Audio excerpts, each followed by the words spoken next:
নমস্কার বন্ধুরা, আমি পিঙ্কি আবারও চলে আসলাম তোমাদের মাঝে নতুন একটা ভিডিও নিয়ে। আজকে হচ্ছে সোমবার আর আজকে 26শে আগস্ট আর আজকে হচ্ছে আমাদের গোপু সোনার হ্যাপি বার্থডে, মানে শুভ জন্মাষ্টমী যাকে বলে। তো আমরা এখন মানে নতুন দিন নতুন এসে তাই বলি গোপু সোনার হ্যাপি বার্থডে। তো আগেকার মানুষজন কিন্তু বলতো যে শুভ জন্মাষ্টমী, তো এখনও বলে জন্মাষ্টমী। তো যাই হোক, শুভ জন্মাষ্টমী উপলক্ষে আমার বাড়িতে গোপু সোনা নেই, কিন্তু রাধাকৃষ্ণর ফটো আছে।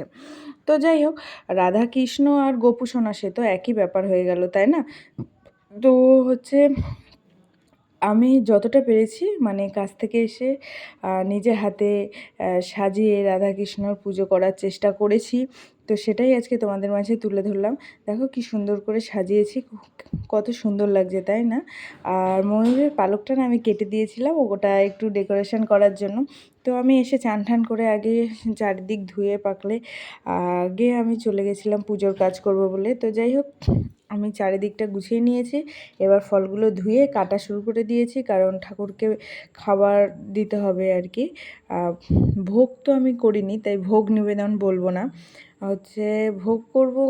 এবার যেহেতু আমাদের অসুজো, তার জন্য আর কিছু করা হয়নি, এমনি ফল আর হচ্ছে ওই তালের নাড়ু, তারপর মিষ্টি, এগুলো দিয়ে আর কি ঠাকুরের সামনে দিয়েছি আর কি ঠাকুরকে খেতে। তো ঠাকুর জানে আমাদের এবার হচ্ছে অসুস্থ ছিল, পরের বার চেষ্টা করব একটু কিছু ভোগ রান্না করার। আমারও না ঠাকুরের জন্য কিছু রান্না করতে ভালো লাগে। ভেবেছিলাম একটু লুচি সুজি করি, তারপরে ভাবলাম না থাক, যখন নিয়ম মানি, মানে আমি তো মানি, কে মানে না মানে জানি না, বাট আমি মানি। আর হ্যাঁ, আমি না এবার বোঁদেও দিয়েছিলাম, বোঁদেটা দেখে না আমার মনটা খুব ভালো হয়ে গেছিলো। যাই হোক, হচ্ছে বোঁদেটা তোমাদের দাদাভাই বাজার থেকে কিনে এনেছিলো, আমি বলিনি, তাও যে এনেছিল আমার দেখে ভালোই লাগছিলো। একটু লাড্ডু ও আনতে গেছিলাম, কিন্তু লাড্ডু পাশের দোকানে ছিল না আর কি। তো বাতাসা দিয়েই দিলাম। ছেলেকে দেখো আনতে পাঠাবো লাড্ডু, কিন্তু মানে গেছিলো, দেখলো যে নেই। তো যাই হোক, আমি যদি জানতাম তো নিয়ে আসতাম আর কি, কাঁচরাপাড়া থেকেই। আর আনবো কি, ডিউটি থেকে ওই ড্রেস পরে না আমি ঠাকুরের কোনো কিছুই আনি না। হয়তো কাঁচরাপাড়ায় অনেক কিছু কমে পাওয়া যায়, হয় মালা থেকে শুরু করে সমস্ত কিছুই, কিন্তু আমি ওই ডিউটির ড্রেস পরে না আমি ওই ফুল বা ঠাকুরের কোনো কিছুই আমি আনি না আর ধরিও না।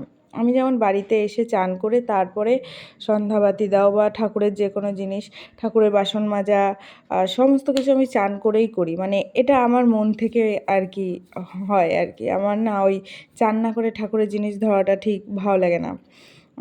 তো যাই হোক, আমার পুজো দিতে খুবই ভালো লাগে। ছোটোবেলায় আমি ছোটোবেলা থেকেই মানে আমি পুজো দিই আর কি। আর একদিন আর ফুল কুড়োতেও কিন্তু খুব ভালো লাগে। আমি না ভোর 4টের সময় চলে যেতাম ফুল তুলতে, প্রচুর প্রচুর ফুল তুলতাম। অনেক একটা গ্যাং ছিল। একদিন বাবা এমন মার মেরেছে, তারপর থেকে সকালে ওঠাও বন্ধ আর ফুল তোলাও বন্ধ হয়ে গেল। এত ফুল, মানে ঠাকুর দেখা যেত না এত ফুল। তো আর আমার ঠাকুর ঘরটা কেমন লাগলো বলো বন্ধুরা, অবশ্যই কমেন্টে জানিও। আজকে একদম ছোট একটা ভিডিও দিলাম। অনেক দিন পর তোমাদের মাঝে ভিডিও আসলো একটা, তো ব্লগ ভিডিও, একটা মিনি ব্লগ ভিডিও। কেমন লাগলো তোমাদের, আর আমার ঠাকুর ঘরটা ঠাকুরদেরকে কেমন লাগলো বলো। আজকের হচ্ছে জন্মাষ্টমীতে আমি এতটুকুই পেরেছি, মানে আমি আমার সাধ্যমতো চেষ্টা করেছি যতটুকু ছিল তার মধ্যেই। তো এদিকে আমাদের গনু দাদা, গনু ঠাকুর কিন্তু আমার খুবই ফেভারিট।